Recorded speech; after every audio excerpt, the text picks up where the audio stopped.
Tekan butang subscribe, like dan aktifkan lonceng.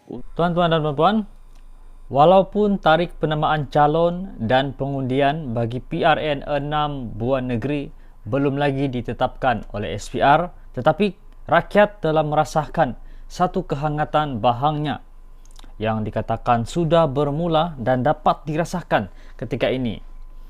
Di dalam PRN kali ini terbahagi dua blok utama, iaitu Pakatan Harapan dan juga Barisan Nasional, dan serta Perikatan Nasional dan juga PAS dan parti-parti gabungan yang lain.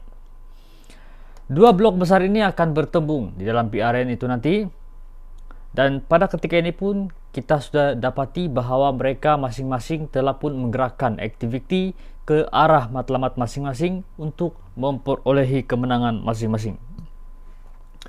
Begitupun tuan-tuan dan puan-puan, disebabkan Pakatan Harapan dan juga Barisan Nasional adalah kerajaan di peringkat pusat, selain senario politik semasa yang agak bergelora dengan pelbagai isu, PRN nanti dapat dilihat lebih merupakan cabaran getir buat gabungan Pakatan Harapan dan juga Barisan Nasional. Berikut adalah antara pertimbangan yang harus diambil berat oleh Pakatan Harapan dan juga Barisan Nasional, khususnya oleh Datuk Seri Anwar Ibrahim selaku Perdana Menteri. Yang pertama, tuan-tuan dan puan-puan, daripada 6 negeri yang akan berlangsung PRN itu, 3 negeri adalah milik Pakatan Harapan dan 3 negeri lagi adalah milik PAS, dan berapa negeri mampu dipertahankan dan dirampas oleh Pakatan Harapan dan juga Barisan Nasional. Apakah Pakatan Harapan BN mampu mempertahankan Selangor, Pulau Pinang dan Negeri Sembilan? Negeri manakah yang kini ditadbir oleh PAS, iaitu adalah Kelantan, Terengganu dan Kedah? Adakah Kelantan, Terengganu dan juga Kedah mampu ditawan oleh Pakatan Harapan dan juga BN? Dan kedua, tuan-tuan dan puan, daripada 245 kursi DUN yang dipertandingkan dalam PRN kali ini, bolehkah lebih 50% daripadanya dimenangi oleh PHBN yang merupakan gabungan kerajaan di peringkat pusat? Oleh kerana gabungan PHBN adalah kerajaan di peringkat pusat dan BN PAS sebagai blok utama pembangkang, pertembungan antara kedua-dua dalam PRN ini tidak dapat dielakkan daripada ditafsirkan sebagai gambaran referendum tidak rasmi dari segi penerimaan rakyat kepada kerajaan dan juga prestasi Anwar Ibrahim selaku Perdana Menteri.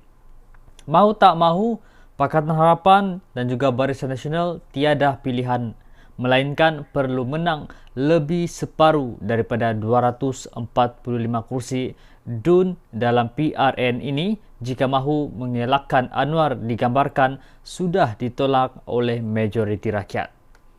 Lebih daripada itu, tuan-tuan dan puan-puan, jika PH dan BN gagal untuk menang lebih 50% daripada 245 kursi yang dipertandingkan, ia secara langsung akan menaikkan lagi semangat PN bagi merampas kerajaan pada PRU 16 akan datang.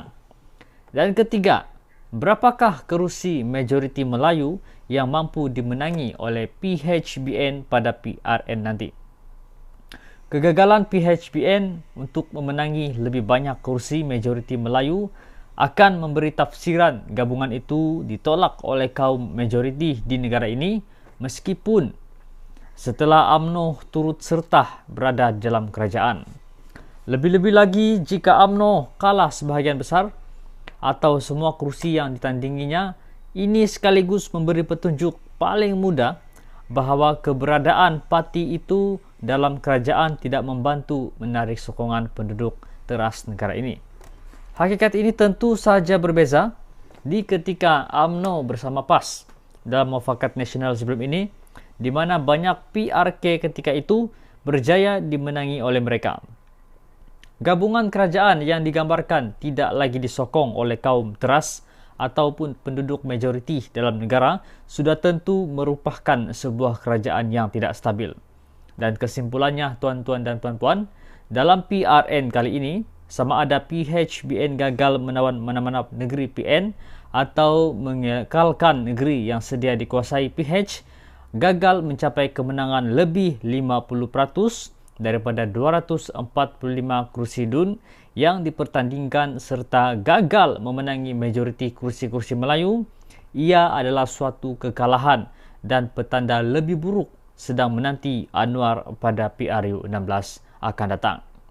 Sebagaimana disebut pada awal lagi, penyertaan PHBN dalam PRN ini adalah mewakili serta membawa imej kerajaan di peringkat pusat, dan kekalahan bukanlah suatu pilihan baik dalam salah satu kategori atau kesemua tiga kategori yang disebut di atas.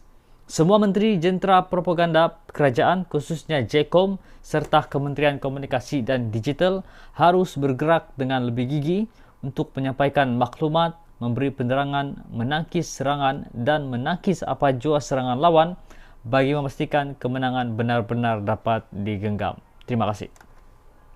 Tuan-tuan dan puan-puan, walaupun tarikh penamaan calon dan pengundian bagi PRN 6 buah negeri belum lagi ditetapkan oleh SPR, tetapi rakyat telah merasakan satu kehangatan bahangnya yang dikatakan sudah bermula dan dapat dirasakan ketika ini. Di dalam PRN kali ini terbahagi dua blok utama, yaitu Pakatan Harapan dan juga Barisan Nasional, dan serta Perikatan Nasional dan juga PAS dan parti-parti gabungan yang lain. Dua blok besar ini akan bertembung di dalam PRN itu nanti, dan pada ketika ini pun kita sudah dapati bahawa mereka masing-masing telah pun menggerakkan aktiviti ke arah matlamat masing-masing untuk memperolehi kemenangan masing-masing. Begitupun tuan-tuan dan puan-puan, disebabkan Pakatan Harapan dan juga Barisan Nasional adalah kerajaan di peringkat pusat, selain senario politik semasa yang agak bergelora dengan pelbagai isu, PRN nanti dapat dilihat lebih merupakan cabaran getir buat gabungan Pakatan Harapan dan juga Barisan Nasional. Berikut adalah antara pertimbangan yang harus diambil berat oleh Pakatan Harapan dan juga Barisan Nasional, khususnya oleh Datuk Seri Anwar Ibrahim selaku Perdana Menteri. Yang pertama, tuan-tuan dan puan-puan, daripada 6 negeri yang akan berlangsung PRN itu, 3 negeri adalah milik Pakatan Harapan dan 3 negeri lagi adalah milik PAS, dan berapa negeri mampu dipertahankan dan dirampas oleh Pakatan Harapan dan juga Barisan Nasional. Apakah Pakatan Harapan BN mampu mempertahankan Selangor, Pulau Pinang dan Negeri Sembilan?